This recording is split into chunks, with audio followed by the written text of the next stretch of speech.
Hello and welcome to the Delivering Success in Q4 webinar with Hello Earth and Meta. So yeah, my name's Phil. I'm MD here at Hello Earth Agency. And on the call, we've also got Mo, our beloved agency rep at Meta. So really grateful for Mo for joining us. So hey, Mo. Hey Phil, nice to meet you. Not nice to meet you, but super excited to be joining this session with you today. Cheers, Mo. Yeah, we'll be meeting in person in a couple of weeks Yes, soon. yes, So yes. looking forward Excited to for that. this one as well. Cool. So yeah, super excited for the call. We're going to get started in a moment. Just a couple of sort of housekeeping notes. So any questions, drop them in the chat. We've got a team sort of taking them down, and hopefully we'll have some time to get to them at the end. We are recording the call, so we'll share the recording with you at the end, as well as the link to the deck. And there's also a couple of pieces in there for homework for you as well. So hopefully you can get some value after the event. So cool, let's get started and jump into it. So just a brief recap on what we're going to be chatting through. So finding success in Q4, going to be touching on creative strategy and then ending up with media buying. And throughout the session, we're going to be jumping into Mo's insights from Meta as well as what we're seeing at the agency. As always, there's going to be account examples throughout the call as well, which is obviously going to be quite helpful to you guys. Cool. So jumping into what does success look like in Q4? Now, Q4 is obviously a really interesting period. There's going to be a lot of change, a lot of different activities during the season. Sort of consumer behavior might change as well. And also we're expecting to see some platform changes during the period. Now, some of these changes may make your job a little bit harder. As expect, you may see some changes in cost of traffic. It may get more expensive to reach people from an impression point of view. It may also get more expensive to get people to the website. And these metrics that we've got on the screen are from Hello Earth accounts from last year, from Q3 into Q4. Competition increases. There's going to be an infinite number of brands trying to get hold of a finite sort of disposable income for your customers. And obviously that means sort of a lot more noise on all sorts of marketing channels. So just to start off there with a little bit of negativity, but we are going to soon move into the positivity as well as expected. Making your job easier during Q4, there's a lot to be excited about. We're going to see an improvement in conversion rate. Naturally, we're going to see an improvement in return on ad spend and a decrease in cost per acquisition. Consumer intent definitely changes during Q4. There's a lot more reason for consumers to buy from a brand. There's also an increased ability to message in the moment. And what I mean by that is there's so much going on in Q4. We've got Christmas, we've got gifting, we've got Black Friday, Cyber Monday, if you're playing into that. The weather is changing, maybe getting colder. Maybe your brand can tie into that as well. And most excited for me, it's the road to Q1. If you think about October as the longest period before the summer sort of dip that we usually see, there's going to be 6 months of expected growth.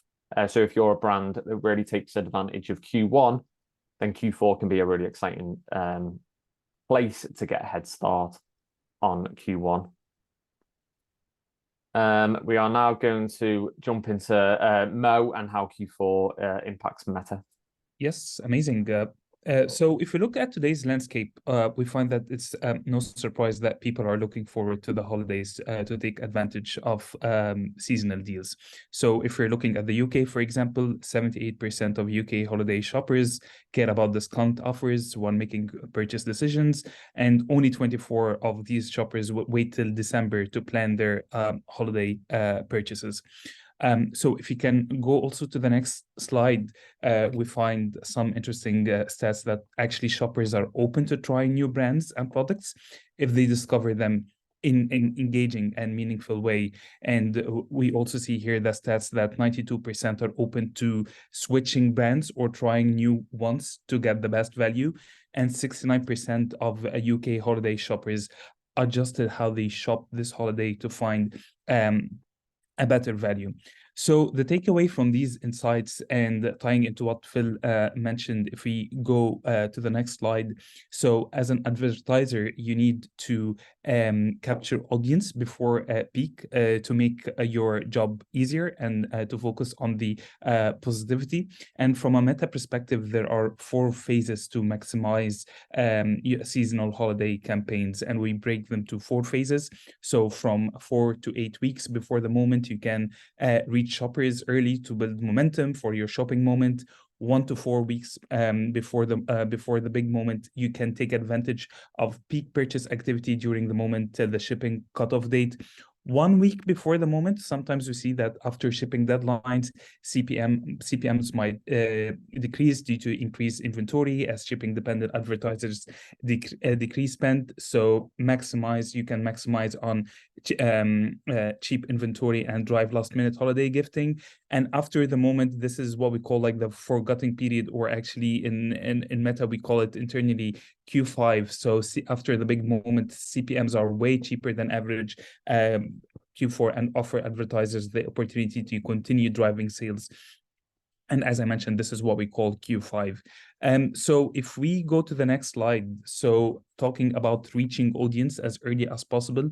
So from building audience perspective, we see that the traffic starts to peak from early November, way earlier than conversion. So that gives you the chance to definitely to focus on branding campaigns and consideration campaigns, and that will help you as well when it comes to the retargeting campaigns and your conversion campaigns that you will be doing it later at the big moment. So starting early definitely is a big recommendation that we recommend, or like the main recommendation that we give to our advertisers when it comes to preparing for peak and making your job easier.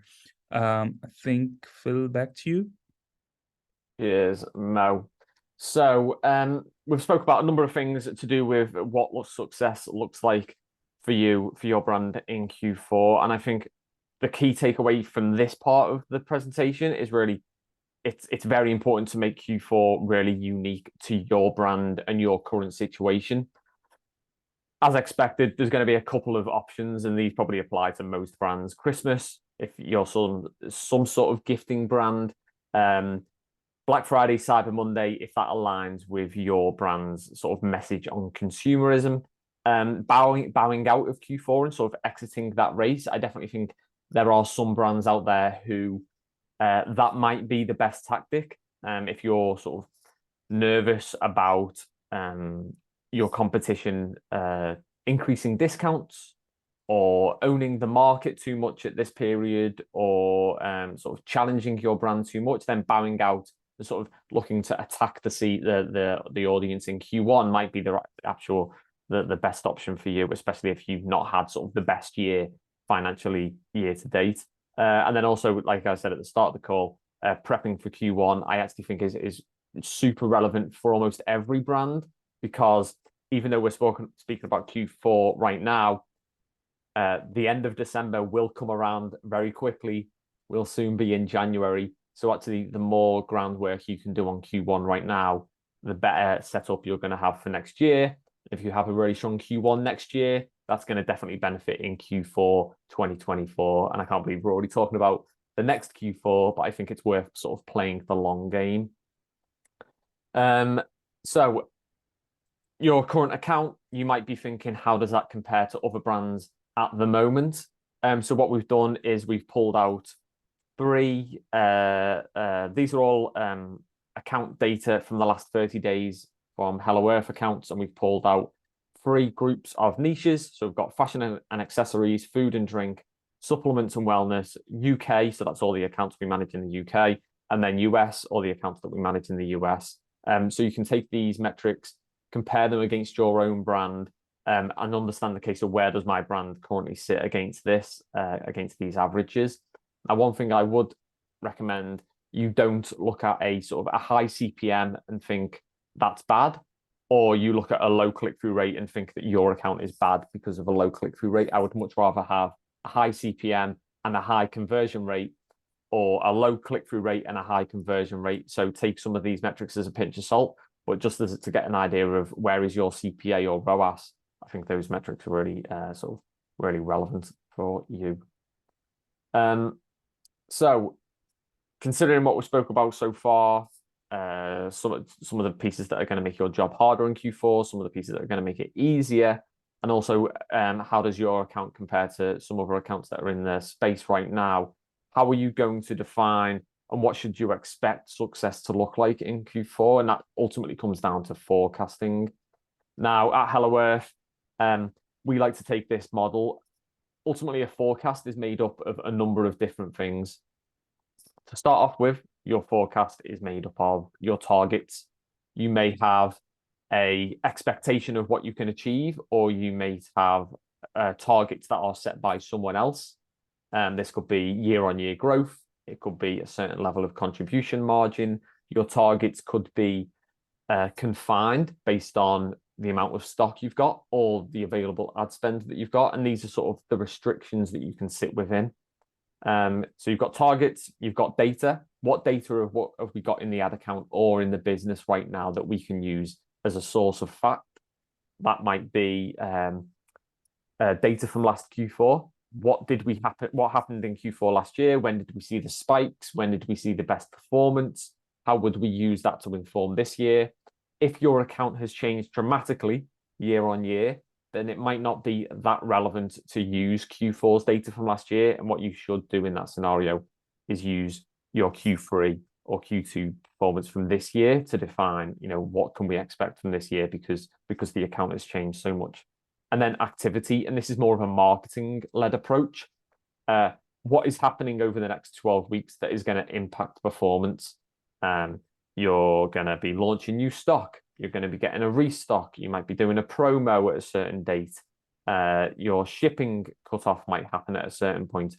And these are going to be the sort of the milestones that happen throughout the next 12 weeks that will impact your performance. Once you've got your targets, your hard data, and your activity from a marketing point of view, you'll then be able to put those together to create a forecast.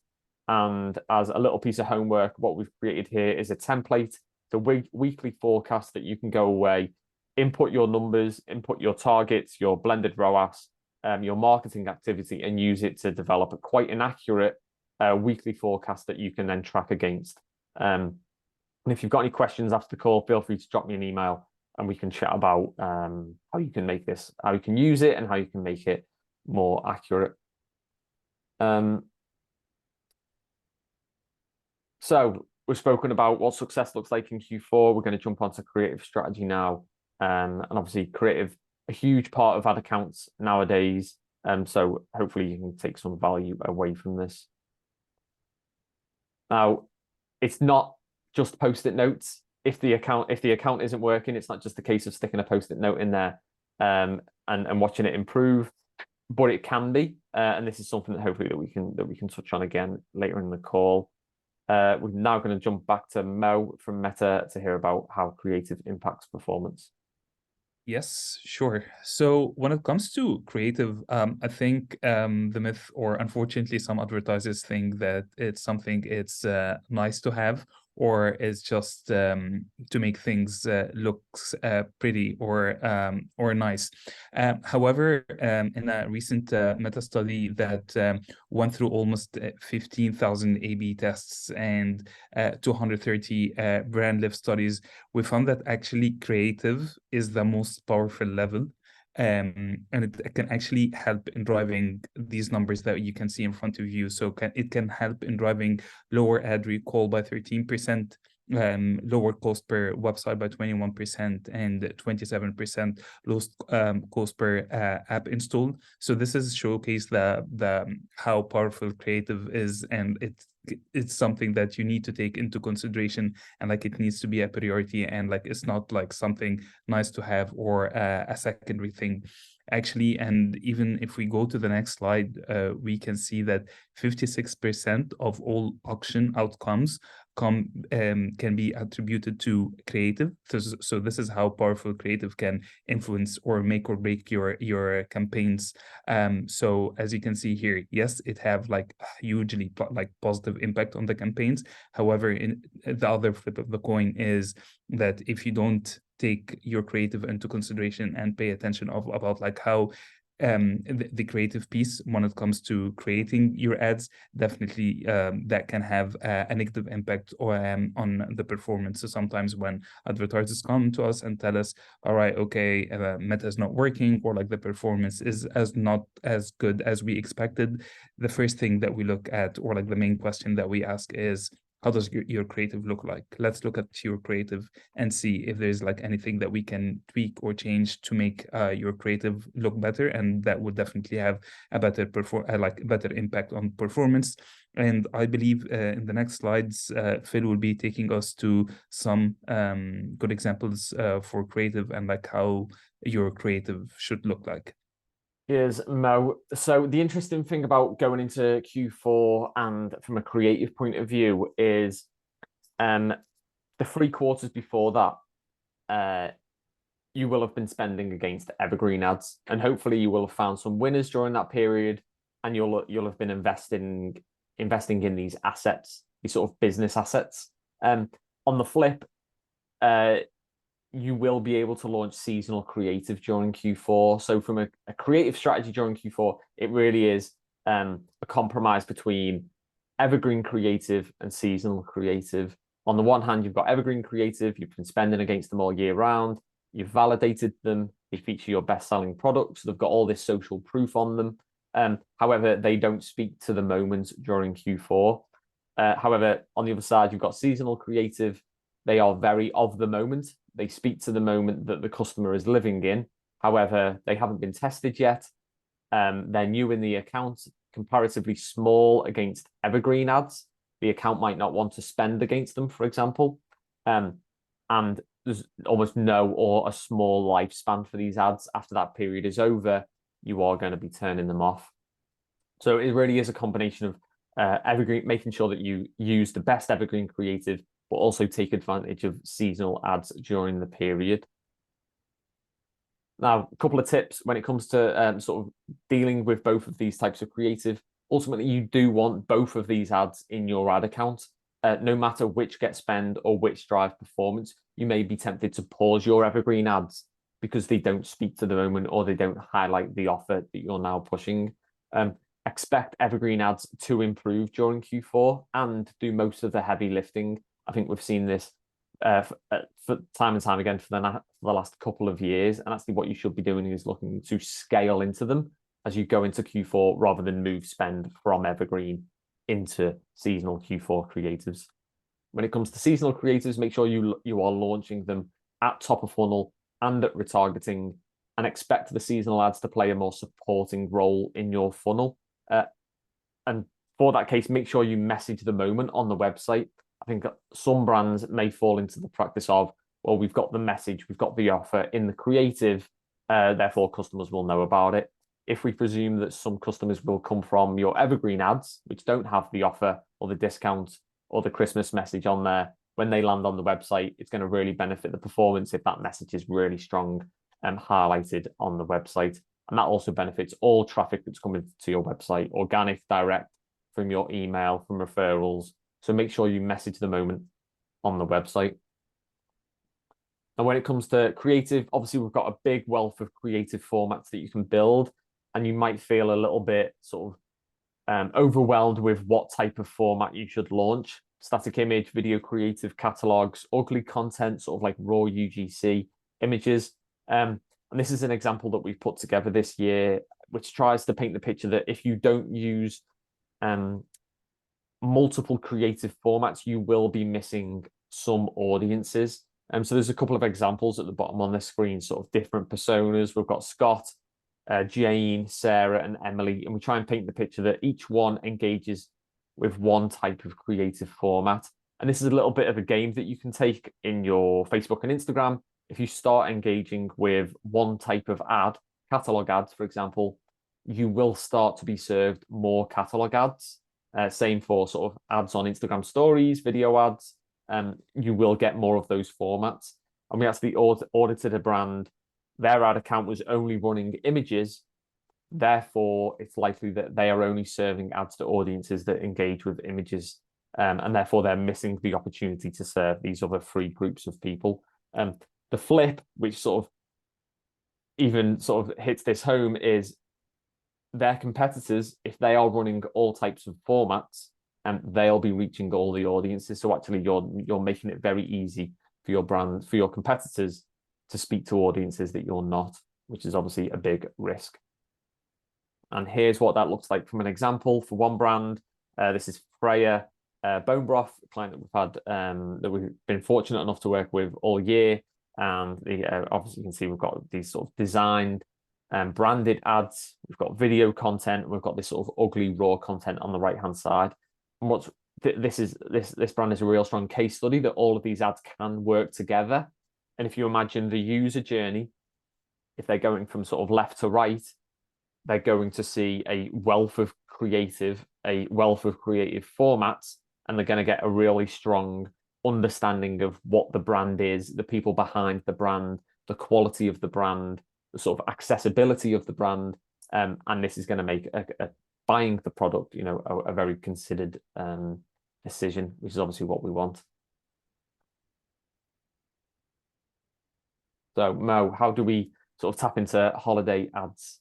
Yes, so I think actually this slide complement everything that you've said, and actually it summarized what you've mentioned, Phil, in the last couple of slides. So like when it comes to holiday, there are two main themes. Is just like focus on diversification, and either that comes into like the diverse, like how diverse your messages are, or like when it comes to the assets that you're using, make sure that like the assets are different and like you're mixing between stat and video. Also as well, one thing that we see like it works really well on the platform is just like established creator partnerships. So maybe this is something as an advertiser you can explore, as we see that like creators understand the language of the platform, and actually people on the platform, like they trust these creators. So maybe this is something that you can test and leverage as well. In terms of like key holiday purchase motivators, so these are the key motivators that we see people are engaging on them on the platform. So maybe you can take these motivators into consideration when you're creating your assets. So like self-gifting, hosting gathering, gift giving, seasonal fashion, and travel. And as you can see here, there are very quick tips and like hits that maybe you can leverage them after you finish the session. The one that actually stands out for me is just make sure that like you can embrace the language of the platform with lo-fi and real first content, because another myth that we see sometimes people are talking about it, that for you to create to have like an interesting and like an entertaining creative, it has to be very poshed, very well made, and like you need to spend a lot of money in terms of like creating your assets. However, all the insights that we have, it actually shows that like people are really interested in just seeing something that it's real, it's actually they can relate to them, as long as the message is just like direct and relatable. People are engaging with this sort of lo-fi production, if that makes sense, especially if you are targeting Gen Z, or like Gen Z is part of your audience, which is, I believe it's a very hot topic in the industry at the moment. These audience, they all about like the lo-fi content, and they are actually bored from seeing very well polished content. They actually would like to see people who look like them, people that they can relate to. So this is, I think, the main takeaway that I would highly recommend for you to focus on when you are creating, or like you're thinking about your creative for the holiday season. Yeah, and think next slide is back to you, Phil. Cheers, Mo. So we've spoke about creative, but what about message and copy? Now, it can be very easy to overcomplicate the message, especially at this time of year. You've got lots of things going on. You might have an evergreen message that you're thinking about, plus a seasonal message. plus a discount, and therefore it can be very easy to overcomplicate that and almost miss the mark with all of them. So our recommendation, and we see this working really well across a number of our brands, is be really direct and considered about what type of message you are using. We've grouped them into awareness messaging. Are you trying to speak to a problem that your product solves? Or are you trying to tap into a human truth that speaks to sort of the core of who a person is? Or are you trying to tap into the seasonality and a timed message? We've got a couple of slides at the end of the deck, which give some examples on two of these. So we'll let you read these at your own leisure. But I think this is really important, and this actually taps into both the message within the ad copy and the message within the creative. Creative testing. So you've got evergreen ads, you've got seasonal ads, you're going to be launching some new ads. You may be conflicted about how you should get these ads into the ad accounts. The priority for testing new creatives at this time of year is really making sure that the ads get impressions, get spend, so that they can make an impact on the business. Ultimately, what you don't want is you don't want to get to the second week in December and be focused on the learnings that you've got from the assets. At that point, it's too late to act based on those learnings and for those learnings to make an impact on the business. So we recommend testing earlier, making sure that the creatives get spend, and giving these new assets as big a chance as possible for them to make an impact on the business. So making sure that you're dropping these new ads into your evergreen campaigns, your testing campaigns. You can give them a specific budget in your ABO campaign, and make sure you get them into your retargeting campaign. It's not really creative testing at this year. It's really just getting those assets up and into the ad account and into the market, because sooner or later, Q4 is going to have gone and you're going to be into Q4. So it's really important that you sort of change the mindset into a test and win methodology rather than test and learn. That is how we would approach it in this period. So media buying, we spoke about defining success, we spoke about creative strategy, and now we're going to touch on Q4 media buying. This is a sort of an image that I shared on LinkedIn, and I sort of live and breathe this. You can't have the success at the peak without starting the climb, and the sooner you start that climb, the higher the peak will be. The team at Hello Earth will know I love a metaphor, and I think this is probably one of the strongest ones that I use. The sooner you start, the faster you start, the bigger the peak will be. So increasing spend early, getting those impressions and that traffic onto the website, it will help the success of your Q4. And if you think about Friday to Monday, Black Friday through to Cyber Monday, the success of that isn't actually defined by what happens during those 4 days. It's actually defined by the 12 months, the 6 months, the 3 months that happen leading up to that period. So investing now is really important for later on in the season. In an ideal scenario, you've been building the groundwork for your Q4 audience throughout the rest of the year.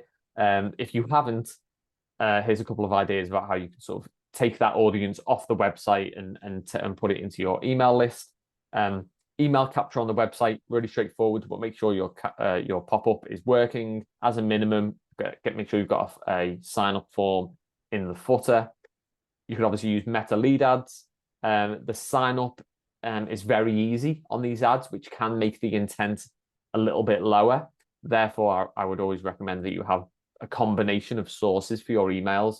Make sure you're getting some from customers, some from websites. You might be doing giveaways, and then also topping that up with meta lead ads. And obviously the cost per lead is going to be a lot cheaper with that type of ad. Therefore, that would be aligned with a lower intent. And then, like I said on the previous slide, make sure you increase that spend. Investing in top of funnel impressions and traffic will massively help the response to your Q4 activity. And if I think about my personal experience, the brands that I might be buying from in Q4 and Black Friday, I'm already usually aware of them, either right now or very soon. I might be looking to sort of take advantage of a deal in Black Friday, and I'm already now thinking about what those brands are. I might already be receiving those emails. So actually trying to serve an ad to a new audience on the Friday of Black Friday, it's probably a little bit too late now. So you really need to be acting right now on that. From an account option point of view, so many options, so many competing messages. If you're sort of on Twitter or LinkedIn or on any forums, you're probably hearing a lot of people say, Advantage Plus versus interest targeting, or 1-day click versus 7-day click. And it can be quite easy for a lot of these different messages to sort of confuse you, especially at this time where you want to make the most of the moment. You might be thinking, okay, should I be making a change in my account setup? And at Hello Earth Agency, while we do have processes, we do have structures that we follow. Obviously, a lot of the team work on a number of accounts. Every account is individual. Therefore, we would expect your account to be individual and what you find to work to be individual for you and your brand. The main takeaway is make sure you use every available tool. Advantage Plus, make sure you're spending into that. Campaign budget optimization, broad and interest targeting. At this time of year, you should expect almost everything to work to some degree, and that will definitely help you increase spend and start that climb up the mountain. And there's a couple of notes and tips there on what you can do during Q4, such as removing your exclusions from top of funnel, so you make sure that you serve your warm audiences as much as possible. Increase your retargeting look back from sort of 30 days to 180 days to maximize your impressions with your warm audiences as well. So there's a couple of tips there. Now we're going to hear from Mo about the Performance 5 framework. Yeah, thanks, Will. So from a meta perspective, and maybe this slide comes nicely because maybe to summarize the vast majority of topics that we touch base on during the session. So from a meta perspective, there are 5 key areas that you need to focus on when you are preparing for peak.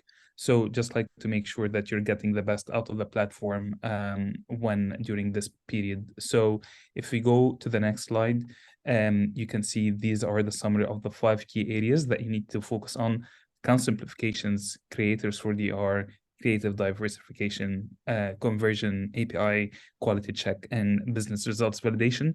So account simplification is just like we need, and there's a lot to be talked about here, but I think the main key takeaway here is just keeping overall spend in the learning phase below 20%. Creators for DR, I think we've touched base on it, but aim to spend at least 10% of your advertising investment with Meta on creator marketing through branded content ads. And if this is something that you are already exploring or you're already doing, maybe you can scale this up and shift it to at least 50%. Creative diversification, I think we already talked about it. So either from a format perspective or like from a concept perspective, you can test new creative concepts, and like I will be talking about testing in a second. However, also as well, like the 4th key area that you need to focus on is conversion API quality setup. So aim for event quality match scores of good or great, especially on the event types used for optimization and measurement. If you don't have CAPI setup in place, this is a topic that we can talk about it maybe like in a dedicated session. But if you already have it in place, just like make sure that your event quality match score is, as I mentioned, of good or great. Business results validation, which is the last point. So begin testing begin testing as early as possible. Testing in Q4 can be a bit tricky. From a meta perspective, we always push for testing, but actually when it comes to Q4, we are very cautious when it comes to the timing of testing. So we are right now in the beginning of Q4. So if you would like to test, we highly encourage you to test in this maximum from now till October. Definitely during peak, it's a big no to try to test because, like as we mentioned, like the competition is really high on the platform. And then definitely maybe post-peak and you would like to see how actually you perform, maybe this is something that you can explore again after peak, and after like CPMs decrease, you can start doing your any sort of measurement tests that you would like to do. Either they're just like A/B tests, or if you wanted to test incrementality. So definitely conversion lift would be the best option for you to go with. So these are the 5 areas that you need to focus on, and just to make it easier for you and to know like what are the goals for each area. There is a small card that we will actually be sharing with you after the session. So it talks through the 5 main areas that we talked about, and like what are the metrics, and like what is the current kind of like baseline, and what are the goals. And maybe you can just mark yourself, either it's like excellent or good or fair or poor. Definitely we're aiming that like for the 5 areas to be excellent. So if you did this exercise by yourself and like you found that like it's poor or fair, so maybe this is something that the team in Hello Earth can help you with, and like indirectly I'll be able to support with as well. So yeah, so this is, I think this is the small homework that you will need to do after we finish the session, in addition to the slide as well that Phil talked about when it comes to forecasting. So yeah, back to you, Phil. Cheers, Mo. So what we've actually done on the next 2 slides, we've included 2 account sort of setup examples to show you how we won in Q4 last year, and both these brands definitely did win. I'll let you guys take these home and read the details of the campaign specifically. But this first one, super low AOV, £25 AOV, great gifting, sort of stocking filler product, single purchase, so there's no real repeat purchases. So we need to take advantage of the moment. And the interesting thing about this brand is it definitely comes alive during Q4, sort of going from 0 to 100 miles an hour in the space of a couple of weeks. So if you are looking to massively take advantage of the moment, this is one that I would recommend reading into. And if you've got any questions, definitely reach out. The second one is a higher AOV, $150, probably higher than that, actually. Sort of premium kids apparel brand. They also tap into Christmas accessories during the period. So we've got both a combination of Christmas products and then also the original evergreen kids apparel products. Very strong repeat customer base, so making sure that we are serving that retargeting audience on the right. The interesting thing about this account is for a number of years on the run, we've started our Christmas spend earlier each year. And actually what that's meant is we are, to date, we haven't started it too early yet a single time. And I think that just reiterates the point that I made at the start of this section, which is the earlier you can start the spend, the better, because we're basically elongating that season. We're making the season bigger by starting the spend sooner than if we'd started it, a number of weeks or months later. Any questions? I don't think we've received any yet, but if you've got any questions, feel free to drop them in the chat and we can run through them now. If you've got any questions after the call, we can touch on that in a moment, but yeah, definitely happy to either answer them now or answer them after the call as well.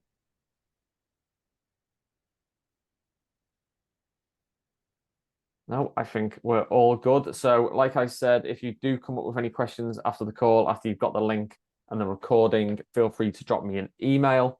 Okay, so we just got one's come in from Ashutesh. I hope that is how I pronounce your name.